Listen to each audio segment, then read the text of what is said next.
personally and professionally, by many people who have appreciated my skills and gifts. Conversely, there have been times where I have not been inclusive of people. And there have been times when I have been excluded. I talk about what's going on in this book, but I also think it's also important to talk about the outcomes of this book.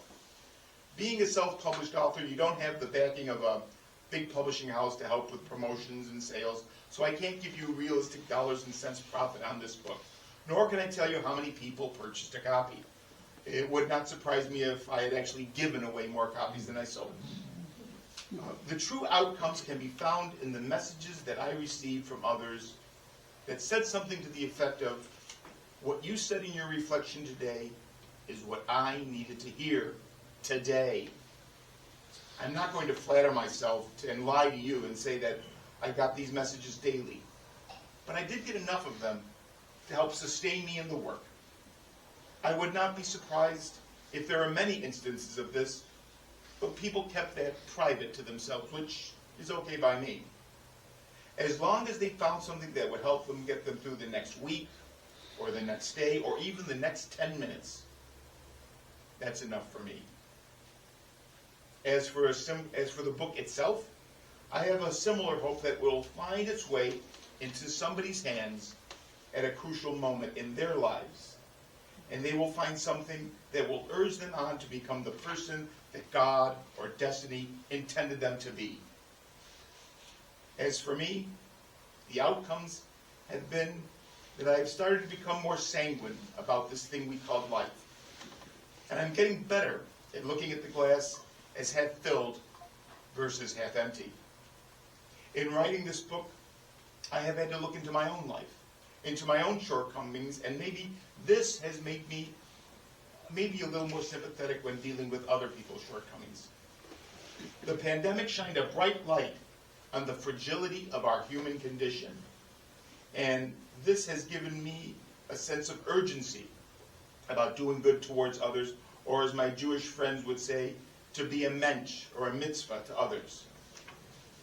I have also become less apt to wait to say or to do something that would be supportive of others. Patience in general is not my strong suit, ask my wife. But if I have become impatient about doing good, that can't be such a bad thing. Now, it would be easy and the simplistic thing to say, oh, isn't that nice?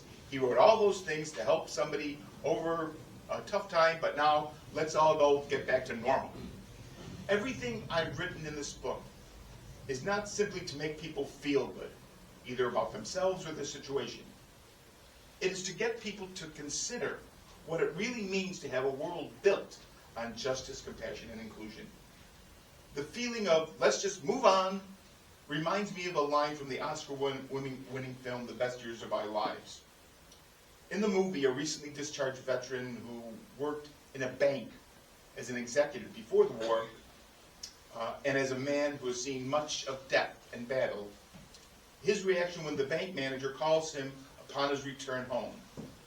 The veteran gets off the phone with the bank president and says, with somewhat of a sad-looking face, he says, "Last year, it was kill Japs. This year, it's make money." In that statement, he knew there was no going back to normal, whatever that is. And the same can be said of us. The pandemic forced the blinders from many eyes, and there's no going back to the way things used to be. Unfortunately, I sense that in many ways, not only are we forgetting the hard-learned lessons of the pandemic, lessons of compassion and care for others, but we are regressing. How many businesses do you go into when you see the little sign on the door that says, "We will not tolerate abuse of our employees"? Who would have thought that people would have to be reminded about that 5 years, 10 years ago? I'm not saying that all the answers to the ills of society lie in this book. But what I am hoping for is that this book might spur thought, civil debate on what does it mean to be a society based on justice, compassion, and inclusion. I have said it frequently that we have one, maybe two generations to try to get this right. If we don't make any attempt toward greater compassion, justice, and inclusion, history and future generations will not be kind to us. Now, I don't mean to end this little talk on such a somber note. I'm a great admirer of Harry Truman. In fact, his grandson lives not far from where Colleen and I live. Mr. Truman had a penchant for speaking in plain, unambiguous Missouri language. He had great faith in the American people and their ability to spot a charlatan who was selling them a bill of goods from whatever political bent or side spectrum that they came from. I too have that same hope, that common sense, common decency, and common care will break through the noise of our current discourse. Maybe all it takes is for each of us to bend our own little personal arc of history, just a little bit, towards greater justice, compassion, and inclusion. I'd like to read something from the book that I think might spur some thought. This was a reflection that I wrote on the 22nd of October, 2021. Good morning. I always started the reflections with good morning. It says, recently I've been watching programs on the Smithsonian Network that explore various areas of the country. The photography is done by a drone and the vistas are striking. I find the desert Southwest especially interesting. You see these expanses of peaceful desert and the dunes and sandstone buttes dotting the landscape. In contrast, the Roman historian Tacitus turned this idea of the peaceful desert on its head. Tacitus says, they make a desert and call it peace. It is interesting to contrast these two visions of the desert. The one is made by nature itself and evokes thoughts of peace. The other one that Tacitus speaks about is wrought by human hands. The context of the statement is that Tacitus attributes the statement to the Roman general Agricola at the Battle of Graupius, which occurred in Scotland around the year 84 AD. Some historians dispute Tacitus' account. Setting aside the accuracy of the statement, I think there's something left for us to learn. How often do we hear individuals or groups saying they just want to be left in peace? They apparently wish to withdraw from the society around them into isolation and call that peace.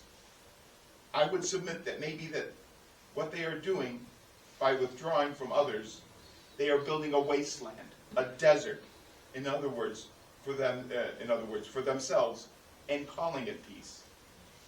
The older I get, the more I realize that our future is inexorably linked with everyone else's future. All the world's money, power, possessions won't amount to a hill of beans if we are isolated in a desert of our own making. The pandemic has taught us all something about deserts. We have had to forge ahead while sheltering in place, being cut off from others and the rituals surrounding our lives. It has not been easy for any of us. But maybe the reason we, read me, have had to sojourn in this desert of isolation is to better value and appreciate those around us, both near and far, and consider what it will take to help others end their desert journey and together create a community built on justice, compassion, and inclusion. And the question is, how will you be moving out of the desert today?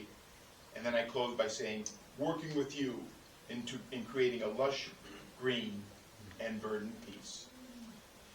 And as they say, I now take your questions.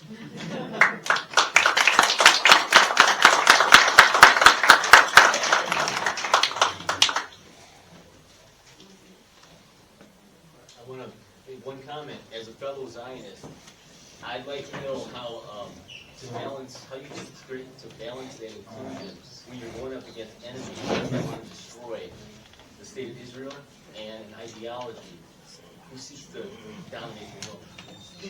It's interesting you point that out, in that I've always found and I see this in my Jewish fellows and colleagues, a great resiliency and their ability to draw out of themselves a way to survive even in the face of such great adversity. And in addition, I'm reminded of what Golda Meir said.